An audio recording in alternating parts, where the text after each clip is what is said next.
The best detours are never planned. When we left home, I had a plan. Actually, I had the plan. Every stop had been researched, every route mapped out. I even had little printed pictures waiting to be glued into my travel scrapbook. Madrid, Navarra, Olid, Pamplona, fortresses and medieval castles. Then southern France, Saint-Jean-de-Luz, Lourdes, Carcassonne. It was all beautifully organized by me. God smiled and probably shook his head a little, because just then Europe decided to turn into an oven. The temperatures along our entire route climbed to 41 to 43 degrees Celsius. After surviving Madrid, where our Airbnb felt suspiciously close to the entrance of hell, neither of us could imagine voluntarily walking around medieval towns under that kind of sun. So we did something I don't normally enjoy doing. We threw the plan away. We opened one of those weather maps where half of Europe was glowing angry shades of red and started looking for somewhere that looked survivable. That's when we found Andorra. I'll be honest, before this week, if you'd asked me about Andorra, I wouldn't know whether it was a city or a country, let alone where it was.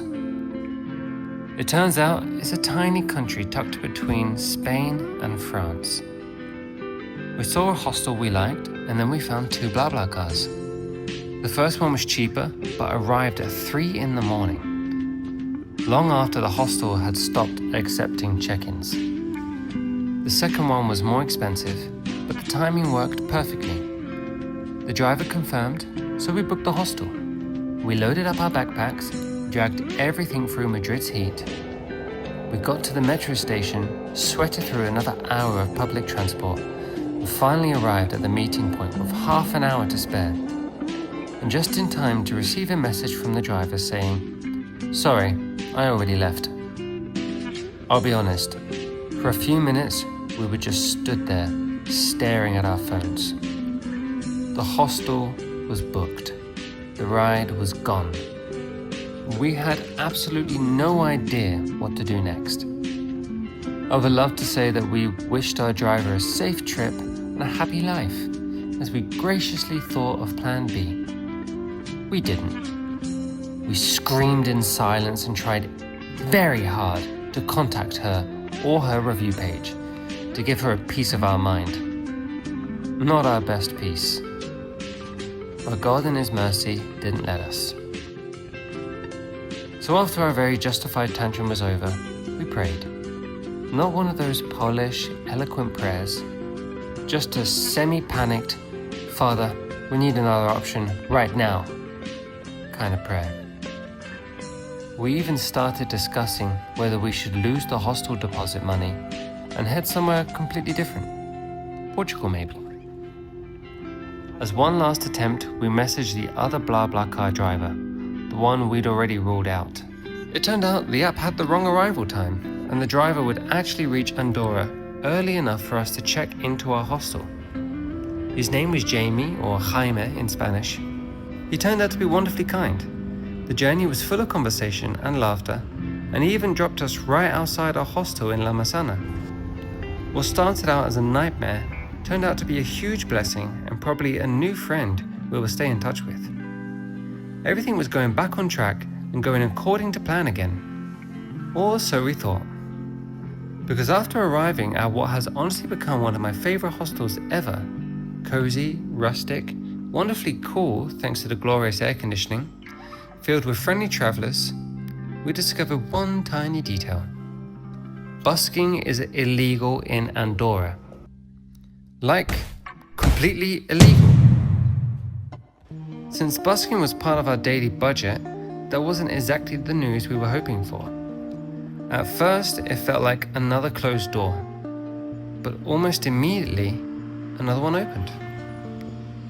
That day, I received a small translating job that I knew would pay for at least 2 or 3 future hostel nights. I worked quite hard on it for a couple of days and got it done so I could get paid soon. However, that opportunity didn't solve that week's grocery bill. We were never hungry, let's be clear, but I honestly was getting sick of cold cuts and crackers. On walking the streets of Andorra, I have to admit I found myself praying for something a bit unusual and very specific.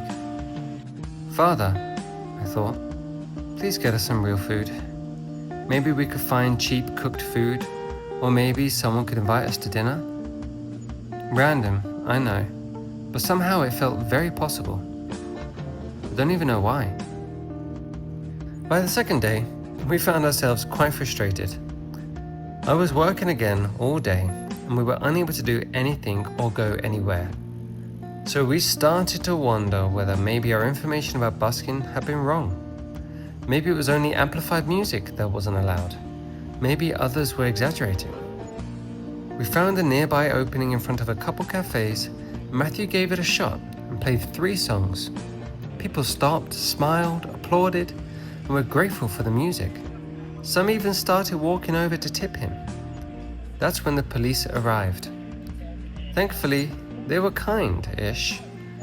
They explained that busking wasn't allowed, asked him to stop immediately, and warned that the next time he would be arrested. Not fined, arrested. We packed everything away. A really nice lady came forward and gave Matthew a keychain with an orange knit heart. Another generous person had managed to hand Matthew €4 before the police stepped in. Those €4 bought us the next day's bus fare. Not exactly a concert tour, but we would at least be able to visit Ordino, a town I've heard was a must-see in such a small country. I could skip to the part where we get there, but I want to mention a small little shiny penny on our way, a kindness. As we were riding the bus to the next town over, we blinked for 2 seconds and missed the stop. Only when the bus stopped again, we were able to tell the driver, who was about to take a break, and suggested we take the next bus back in the opposite direction. Do we need to pay again? I asked. Of course he said yes. We couldn't afford that, so we started walking our way back to Ordino. We were barely halfway there when we heard the sound of a horn. As we looked, we noticed the same bus driver on his way back. He had seen us walking and decided to stop, wait for us to cross the road and give us a free ride. Honestly, it was one of those instant, "ah" kind of moments. And that's how we made it to the beautiful medieval town of Ordino. A small village filled with cobblestone streets, small creeks running through almost every turn, and gorgeous Viking-looking buildings and churches. We loved it so much. We visited a cool mask exposition, an awesome vintage store, a little fairy garden. We were even able to have our daily cold cuts and crackers in the beautiful, secluded garden of an old church. We made our way to the hostel on foot, walking by the riverbank, a rare pleasure that completed our great day trip adventure. The rest of our stay in Andorra was pretty amazing. We socialized and made friends. I met a super cool traveler from Finland who gave me tons of tips about traveling on a budget and places to go and see. We also made good friends with our roommate John, a really nice American man that shared his adventures with us, listened to ours, and guess what? Invited us both to dinner at a really nice, delicious Vietnamese restaurant. That's right, on our last night. You can probably see the smile on my face. That last evening was really nice and got us closer to another new friend. We packed, got ready, and the next morning got on our way to our new destination, France. First, a very well-planned pit stop to Toulouse before our longest stay in La Rochelle. 2 places we totally came up with, but we had never really heard of before. The funny part? These are the last places we could afford with the money we had saved. No more cushion, no more control. After that, we were totally and utterly in God's hands. But then again, here comes my ultimate life-changing favorite sentence in the world. You'll never know God is all you need until He's all you have. Rick Warren. The route keeps changing. His faithfulness hasn't.